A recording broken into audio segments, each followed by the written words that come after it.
시골 마을에 조그마한 교회당이 하나 있었습니다. 그 동네에 무례하고 폭력을 일삼기로 소문난 한 젊은 청년이 일요일 저녁 근하게 술이 취해 교회당 옆을 지나게 되었습니다. 때마침 목사님께서 하나님에 대해 설교하는 것을 듣는 순간 심사가 뒤틀린 청년이 교회당 문을 박차고 들어가 큰 소리로 외쳤습니다. 어이, 목사 양반, 당신이 하나님을 보기라도 했소? 보았다면은 나에게도 보여주시오. 그러면 내가 지금이라도 당장 믿지. 못 봤어? 그럼 어디서 거짓말을 하고 있는 거요? 오늘 하나님을 보여주지 않으면 교회당은 사기당이니 당장 문을 닫으시오. 순간 온 교회가 당황하여 그 청년을 밖으로 데리고 나가려 했지만 막무가내로 버티며 계속해서 큰 소리를 냈습니다. 교회가 곤란해하는 상황을 즐기듯 당당하게 소리치는 청년에게 갑자기 어떤 할머니 한 분이 자신이 하나님을 보여주겠노라고 하며 그 청년을 불렀습니다. 여보게 청년, 내가 자네에게 하나님을 보여주지. 그런데 하나님을 자네에게 보여주기 전에 내 자네에게 한 가지 부탁이 있네. 부탁을 들어주면 내 자네에게 하나님을 보여줌세. 그게 뭔데요? 내가 나면서부터 눈을 뜨고 있지만 실은 보지 못하는 당달 봉사일세. 사람들이 말하기를 공중에 새가 날아다니고 비행기가 날아다닌다고 또 공중에 태양과 달이 떠 있다고 하는데 아니 어떻게 그런 일이 가능하다는 말인가? 내가 보았어야 믿을 수가 있지. 아니 그건 할머니 눈이 봉사라 보이지 않는 것인데 그것을 내가 어떻게 보여줄 수 있단 말이요? 그래 청년 자네 말이 맞지. 청년 내가 봉사라 볼 수 없는 것을 자네가 어찌 보여줄 수 있겠나? 그런데 말이세 이복의 청년 자네가 하나님을 볼 수 있는 눈이 봉사인 것을 내가 어떻게 하나님을 보여줄 수 있겠나?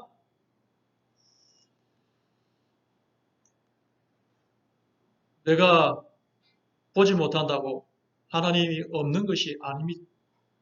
우리에게는 하나님을 볼 수 있는 눈이 없을 뿐입니다. 그래서 하나님이 보여주셔야 볼 수가 있는 것입니다.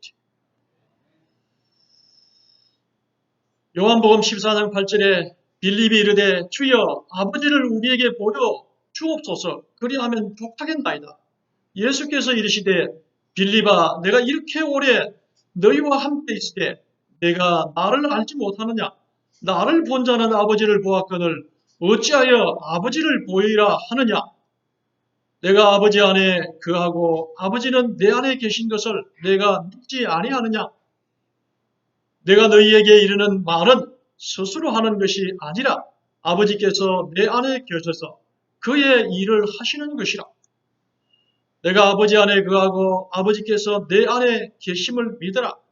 그렇지 못하겠거든 행하는 일로 말미암아 나를 믿으라. 내가 진실로 진실로 너희에게 이르노니 나를 믿는 자는 내가 하는 일을 그도 할 것이요 또한 그보다 큰 일도 하리니 이는 내가 아버지께로 감이라. 너희가 내 이름으로 무엇을 구하든지 내가 행하리니 이는 아버지로 하여금 아들로 말미암아 영광을 받으시게 하려 함이라. 아멘. 요한복음 14장에서는 3명의 제자들이 예수님에게 중요한 질문을 던집니다. 첫 번째 5장에 보면은 도마가 예수님께 질문을 던집니다. 주여 어디로 가시는지 우리가 어떻게 알 수 있습니까? 그렇게 질문을 던졌더니 예수께서 대답하여 가라사대 내가 곧 길이요 진리요 생명이니 나로 말미암지 않고는 아버지께로 갈 자가 없느니라 하면서 예수님이 길이고 예수님을 통해서 생명으로 나갈 수 있다. 그렇게 답변을 해 주십니다. 그리고 세 번째 질문은 유다가 22절에 이 가롯이 아닌 유다입니다. 다른 유다인데 왜 이런 사실을 우리에게만 나타내십니까? 세상 모두에게 왜 말씀하지 않습니까? 이렇게 질문을 던졌습니다. 그래서 때 예수님께서는 듣고 볼 준비가 될 때에 말씀하시고 나타내신다. 이렇게 답변을 하셨습니다. 준비가 되지 않은 사람은 받을 그 준비가 되어 있지 않기 때문에 들어가지 않는 것입니다. 그래서 준비된 사람에게 말씀하시고 가르친다고 말씀하십니다. 이 두 번째 질문이 오늘 이 본문의 말씀의 질문입니다. 8절에 아버지를 보여주시옵소서. 예수님께서는 내가 하는 말을 통해서, 그 다음에 내가 하는 일을 통해서, 그 다음에 장차 일어날 큰 일을 통해서, 기도의 응답을 통해서 너희는 아버지를 볼 수 있을 것이다. 그렇게 가르쳐 주셨습니다. 오늘 저는 이 예수님께서 네 가지를 말씀하셨는데 그 중에 한 가지인 말을 통해서 예수님께서 어떻게 아버지 하나님을 보여주시고 설명해 주셨는지를 이야기 나눌까 하는 것입니다. 내가 이르는 말은 그렇게 하면서 내가 이르는 이 말은 전부 하나님께로부터 온 말이고 이것이 바로 하나님을 설명하는 것이라고 말하면서 예수님께서 말씀을 통해서 하나님을 보여주신 것입니다. 하나님을 설명해 주신 것입니다. 하나님께서 말씀을 통해서 예수님께서 설명하신 것은 딱 아주 크게 구분하면 두 가지인데 첫째로는 하나님이 세상을 창조하셨다는 것입니다.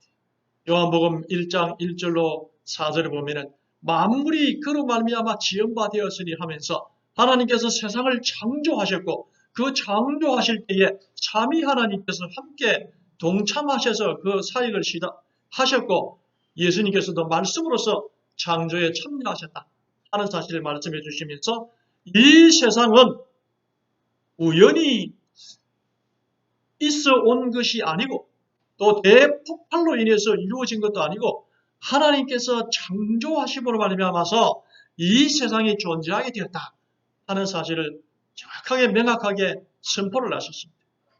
그리고 난 다음에 하나님 아버지는 세상을 사랑하사 믿는 자를 구원하신다고 말씀하셨습니다. 요한복음 3장 16절 하나님이 세상을 이처럼 사랑하사 독생자를 주셨으니 이는 그를 믿는 자마다 멸망하지 않고 영생을 얻게 하려 하심이라. 우리 아버지 하나님 하늘 아버지께서는 모든 사람을 구원하시고 생명을 주기 위한 분이시라는 사실을 말씀을 해주고 계십니다. 성냥팔이 소녀라는 작품을 안데르센이라는 덴마크 동화 작가가 썼습니다. 12월 마지막 날 저녁 사람들은 좋은 옷을 입고 맛있는 음식을 먹으며 송년회를 즐기고 있었습니다. 소녀는 성냥을 팔기 위해 거리로 나왔는데 아빠의 큰 슬리퍼와 방한되지 않는 초라한 옷과 양말도 장갑도 목도리도 없었습니다. 요란한 마차의 경적 소리에 놀라서 인도로 피하면서 아버지의 큰 슬리퍼가 벗겨지고 소녀는 맨발이 되었습니다. 지나가던 아이가 소녀의 슬리퍼를 들고 달아나 버렸습니다. 소녀는 추운 겨울밤 맨발이 되었습니다. 소녀는 추워 죽을 것 같았습니다. 집으로 돌아가고 싶었지만 성냥을 팔아오지 않으면 아버지에게 죽도록 맞았던 기억과 그것이 또 반복될 것이라는 사실 때문에 집으로 돌아갈 수가 없었습니다. 성냥을 다 팔기 전에. 슬퍼서 추워서 눈물이 흘러내렸습니다. 종이박스를 구해서 모퉁이에 앉아서 바람을 피하고 성냥 사세요, 성냥 사세요 외쳤습니다. 겨우 몇 개밖에 팔지 못하고 온몸은 얼어서 견딜 수 없게 되었습니다. 이것 팔아서는 집으로 돌아갈 수가 없었습니다. 성냥을 꺼내서 불을 켰습니다. 그러자 근사한 거실 벽난로 앞에 따뜻한 불을 떼는 상장으로 그의 온몸이 따뜻해졌습니다. 맛있는 음식이 잘 차려진 식탁 앞으로 갔는데 그곳에도 벽난로가 있어서 따뜻했습니다. 저녁도 먹지 못한 허기를 채우는 상상을 하게 됩니다. 다시 성냥을 켜니 할머니가 나타나서 소녀를 위로했습니다. 많이 춥지, 이런 손이 다 얼었네. 소녀는 온몸이 따뜻해졌습니다. 마지막 성냥 불이 꺼졌습니다. 할머니도 사라지고 즐거움도 끝나고 말았습니다.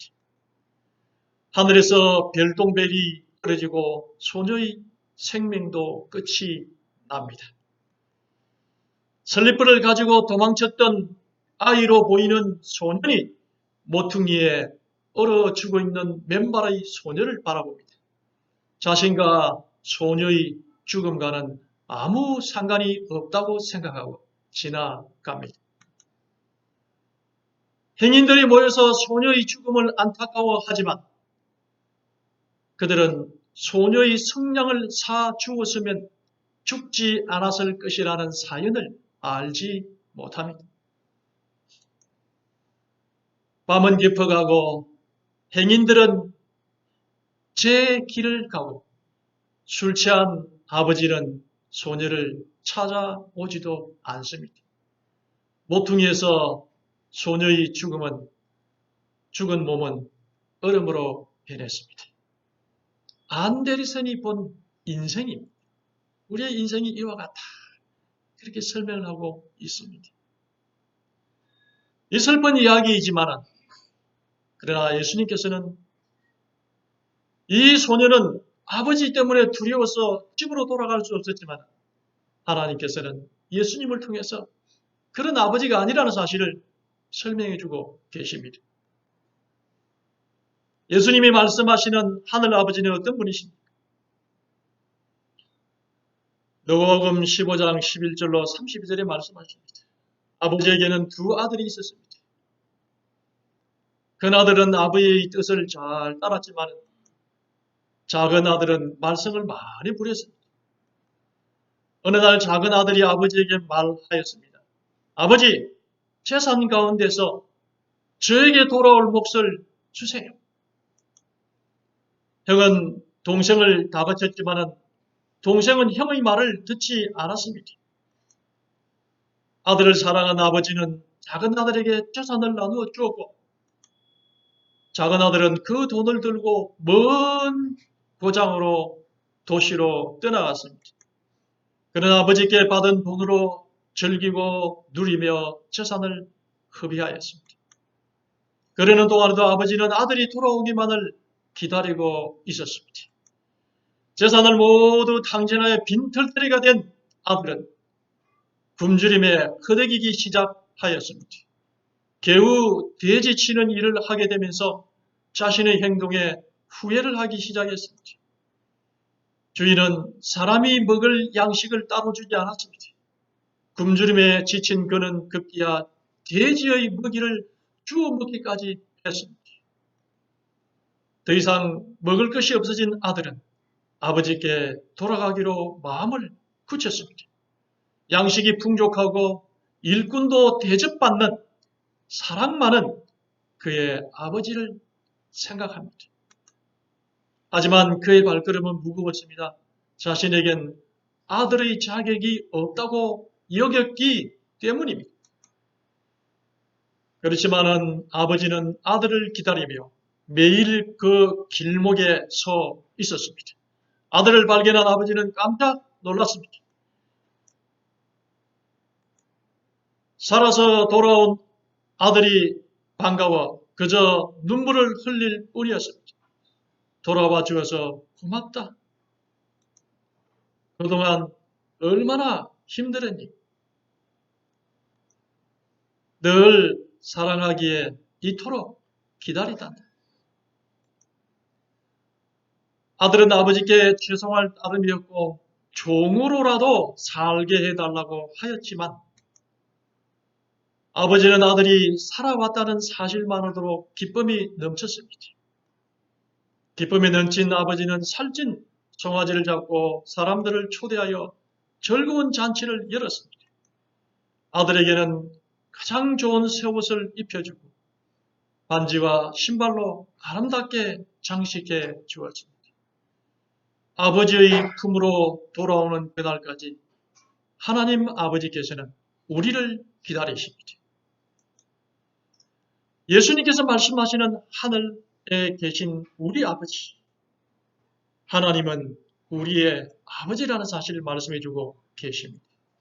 그 아버지는 우리를 돌아오기를 바라고 우리가 아무리 실패했다 할지라도 우리를 사랑하시고 용서하시고 받아주시는 분이 하늘 아버지라는 사실을 말씀해주고 있습니다. 누가복음 15장 32절에 그의 형에게 이렇게 아버지의 마음을 표현합니다. 이내 동생은 죽었다가 살아났으며 내가 잃었다가 얻었기로 우리가 즐거워하고 기뻐하는 것이 마땅하다 하니라. 오늘 주님께서 말씀하십니다. 빌립이 이르시되 주여 아버지를 우리에게 보여주옵소서. 그리하면 족하겠나이다. 예수께서 이르시되 빌립아 내가 이렇게 오래 너희와 함께 있었을 때 내가 나를 알지 못하느냐? 나를 본 자는 아버지를 보았거늘 어찌하여 아버지를 보이라 하느냐? 사랑하는 주님, 사랑하는 여러분, 우리 하늘 아버지께서 참으로 우리를 사랑하시고 아끼시고 우리가 잘 되기를 바라시고 우리가 회복되기를 바라시는 것이 아버지의 뜻입니다. 언제든지 돌아갈 수 있는 분이 하늘 아버지라는 사실을 말씀해주고 계십니다. 성령 파리의 아버지와 같지 아니하고 우리 아버지 하나님께서는 언제나 따뜻하게 우리를 인도하시고 실패했을지라도 성공했을지라도 절망하고 낙담한 순간에도 병들었을 때도 우리를 싸매시고 회복시키시고 살기를 원하시는 분이 하나님이시라는 사실을 기억하고 이 하나님 안에서 하나님 사랑 안에서 언제까지 살아가시기를 간절히 소망해서 말씀을 드리겠습니다. 아멘.